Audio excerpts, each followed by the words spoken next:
Sejak awal tahun, pertahanan pasukan Rusia terus berjaga di wilayahnya masing-masing. Salah satunya kru pertahanan udara pasukan selatan. Selama berjaga, mereka telah menghancurkan lebih dari 100 target udara yang memasuki kawasan mereka. Hal itu diungkapkan Kementerian Pertahanan Rusia pada sebuah rekaman yang diposting akun Telegram @emudirasia pada Kamis 29 Februari 2024. Setiap harinya, prajurit pertahanan udara dari Brigade Senapan Bermotor Pengawal terpisah dari Korps Angkatan Darat ke-1 melakukan tugasnya dengan melindungi pasukan dari serangan drone dan serangan udara musuh lainnya di arah selatan Donetsk. Dalam rekaman terlihat berbagai senjata yang dikerahkan pasukan pertahanan Rusia untuk menghancurkan serangan udara yang datang. Tanpa ragu, prajurit Rusia segera menembakkan pelurunya dan menghancurkan drone musuh. Hingga video ini beredar, berbagai reaksi diberikan pengguna Telegram.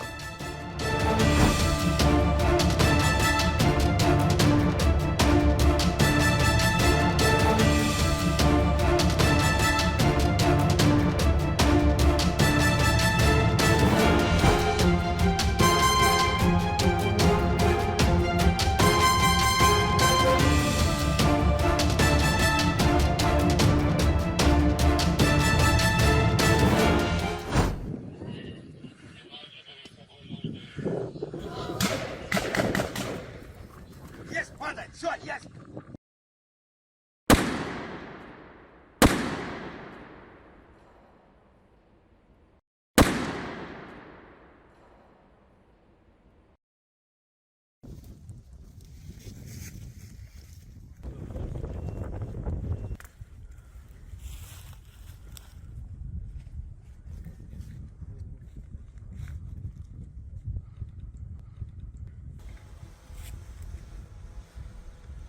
Download Tribun X sekarang, menghadirkan lokal menjadi Indonesia.